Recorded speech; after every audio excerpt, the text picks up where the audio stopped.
प्यारे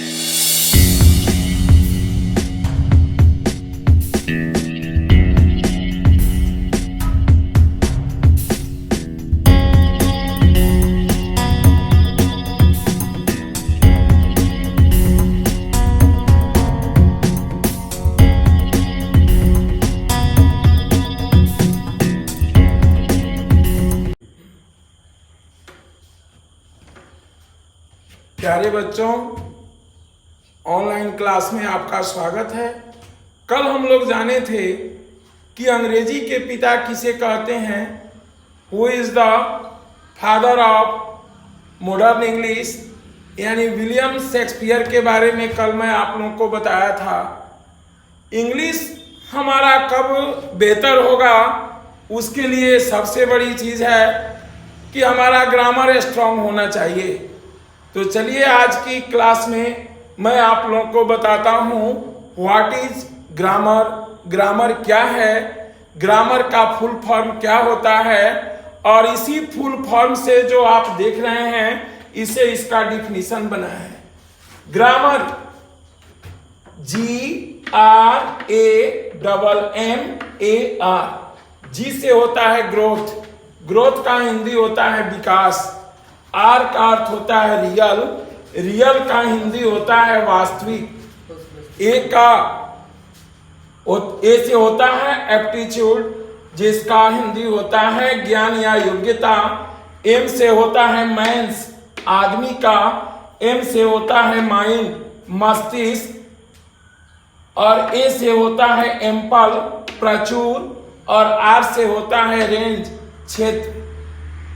इन other word we can say that, दूसरे शब्दों में हम कह सकते हैं कि grammar is the growth of real aptitude of man's mind in an ample range. यानी ग्रामर इज द, जी से है ग्रोथ, उसके बाद है ग्रोथ ऑफ, आर से है रियल, ए से है एप्टीट्यूड ऑफ, एम से है मैंस, एम से है माइंड, ए से है एम्पल और आर से है रेंज। यानी ये जो डिफिनीशन है इन्हीं शब्दों के मिलने से बना है। Grammar is the growth of real aptitude of man's mind in an ample range. प्रचुर क्षेत्र में मनुष्य के मस्तिष्क के वास्तविक ज्ञान के विकास को ग्रामर कहते हैं। अभी आपने जाना कि ग्रामर क्या है। हम ग्रामर के बिना इंग्लिश को स्ट्रांग नहीं कर सकते। तो पहले मैं आपको अभी बताया कि ग्रामर क्या है। अब आप जानिए कि इंपॉर्टेंस ऑफ ग्रामर, ग्रामर का महत्व क्या है। हाँ, तो अब हम जाने इंपॉर्टेंस ऑफ ग्रामर, ग्रामर का क्या महत्व है। जैसे मैं आपको पहले बताया कि ग्रामर का डिफिनीशन भी ग्रामर GRAMMAR से मैं बताया था। अब मैं उसका इंपॉर्टेंस भी GRAMMAR से बता रहा हूं। आज जैसे आप जानते हैं कि आज का जो पूरा नेटवर्क का युग है, और नेटवर्क के युग में यह डिफिनीशन भी डिनोट करता है कि हमारा इंग्लिश कैसे स्ट्रांग होगा जब हम ग्रामर के नेटवर्क में रहेंगे। जी को हमने सिम, ये टोटल सिम के नाम है। वैगिन से हमने जी को लिया, रिलायंस से हमने आर को लिया, एयरटेल से हमने ए को लिया, टाटा इंडिकम से हमने एम को लिया, डोकोमो से हमने एम को लिया, आइडिया से हमने ए को लिया और यूनिनर से आर को लिया। ये टोटल सिम के नाम है। अब आप देखेंगे कि इसका महत्व क्या है, क्योंकि आज के युग में हम अगर इंग्लिश कंप्लीट करना चाहते हैं तो हमारा ग्रामर कंप्लीट होना चाहिए। यू सी, आपने देखा without grammar network of English is not completed, अर्थात ग्रामर के बिना इंग्लिश का नेटवर्क अधूरा है। तो अब इसे पूरा प्रमाणित होता है कि अगर हमें इंग्लिश के पढ़ना है तो हमें ग्रामर के नेटवर्क में जाना होगा। जब हमारा ग्रामर कंप्लीट होगा तभी हम इंग्लिश को पढ़ सकेंगे।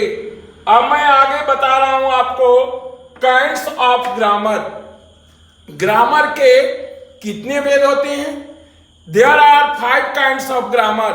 ग्रामर के 5 भेद होते हैं: ऑर्थोग्राफी, इटिमोलॉजी, सिंटैक्स, पंक्चुएशन और प्रोसोडी। ऑर्थोग्राफी जिसको कहते हैं वर्ण विचार, इटिमोलॉजी शब्द विचार, सिंटैक्स वाक्य विचार, पंक्चुएशन चिन्ह विचार और प्रोसोडी छंद विचार। अगर ये 5 प्रकार के ग्रामर हम पूरा कंप्लीट करें तो निश्चित ही इंग्लिश हमारे लिए बहुत ही आसान होगा और कोई भी ऐसा ट्रांसलेशन अनुवाद नहीं होगा जिसको हम नहीं बना पाएंगे। अब जैसे orthography is the first part of grammar in which we study about letter. यानी ग्रामर का पहला भाग ऑर्थोग्राफी है जिसको हिंदी में वर्ण विचार कहते हैं और उसमें हम वर्णमाला का अध्ययन करते हैं। दूसरे शब्दों में हम कह सकते हैं कि a collection of letter is called orthography, यानी अक्षरों का जो संग्रह होता है उसको हम ऑर्थोग्राफी कहते हैं। उसी प्रकार इटिमोलॉजी शब्द विचार, कई अक्षर के मिलने से शब्द बनता है और कई शब्दों के मिलने से सिंटैक्स यानी वाक्य विचार। और जब हम सेंटेंस बनाएंगे उसके बाद हमें चिन्हों की, विराम चिन्हों की आवश्यकता होती है जिसका अध्ययन हम पंक्चुएशन में कहते हैं। और अंत हमारा है प्रोसोडी छंद विचार, जो हिंदी में भी छंद का बहुत अधिक महत्व है। अब बारी बारी से हम अपना अकॉर्डिंग टू सिलेबस, यानी हमें 10th इंटर में क्या पढ़ना है उसके बारे में हम बारी बारी से इसका अध्ययन करेंगे।